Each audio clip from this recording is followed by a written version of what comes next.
ಕೋಲಾರದ ಪತ್ರಕರ್ತರ ಭವನದಲ್ಲಿ 37ನೇ ರಾಷ್ಟ್ರೀಯ ರಸ್ತೆ ಸುರಕ್ಷತಾ ಸಪ್ತಾಹ ಕಾರ್ಯಕ್ರಮ ನಡೆಯಿತು. ತಾಲೂಕು ತ್ರಿಚಕ್ರ ವಾಹನ ಚಾಲಕರ ಸಂಘದ ಅಧ್ಯಕ್ಷರಾದ ಸುರೇಶ್ ಕುಮಾರ್ ನೇತೃತ್ವದಲ್ಲಿ ನಡೆದ ಕಾರ್ಯಕ್ರಮದಲ್ಲಿ ಸರ್ಕಾರದಿಂದ ಸಿಗುವಂತಹ ಸೌಲಭ್ಯಗಳ ಕುರಿತು ಕಾರ್ಮಿಕರಿಗೆ ಮಾಹಿತಿಯನ್ನು ನೀಡಲಾಗಿದೆ.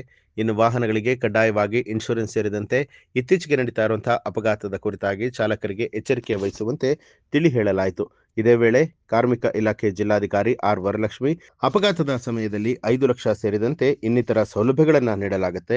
ಈ ಸೌಲಭ್ಯವನ್ನು ಸರಿಯಾದ ರೀತಿಯಲ್ಲಿ ಸದ್ಬಳಕೆ ಮಾಡಿಕೊಳ್ಳುವಂತೆ ಅರಿವು ನೀಡುವ ಮೂಲಕ ನೋಂದಾಯಿತ ಕಾರ್ಮಿಕರಿಗೆ ಗುರುತಿನ ಚೀಟಿಯನ್ನ ವಿತರಣೆ ಮಾಡಿದ್ರು. ಸಂಘಗಳು ಬಹಳಷ್ಟು ಪ್ರಭಾವಿಯಾಗಿವೆ. ನಮ್ಮ ತ್ರಿಚಕ್ರ ವಾಹನ ಚಾಲಕರ ಸಂಘ 1984ರಿಂದ ಇವತ್ತು 2025 40 ವರ್ಷಗಳ ಇತಿಹಾಸ, 40 ವರ್ಷಗಳ ಹೋರಾಟ.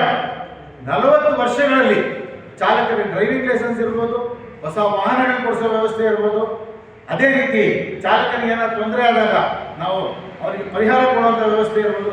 ಇಷ್ಟೆಲ್ಲ ಮಾಡಿಸಿಕೊಡ್ತಾ ಇರೋ ಜವಾಬ್ದಾರಿ ನಮ್ಮ ತ್ರಿಚಕ್ರ ವಾಹನ ಚಾಲಕ ಸಂಘ ಮಾಡಿಕೊಡ್ತಾ ಇದ್ದೀವಿ. ಅದೇ ದೃಷ್ಟಿಯಲ್ಲಿ ಇವತ್ತು ಈ ಒಂದು ಕಾರ್ಡನ್ನು ಸಹ ಬಿಡುಗಡೆ ಮಾಡಿಕೊಳ್ಳೋದಕ್ಕೆ ವ್ಯವಸ್ಥೆಯನ್ನು ಸಹ ಮಾಡಿಕೊಂಡಿದ್ದೀವಿ. ನ್ಯೂಸ್ ಅಲರ್ಟ್, ನಿಮ್ಮಿಂದ ನಿಮಗಾಗಿ.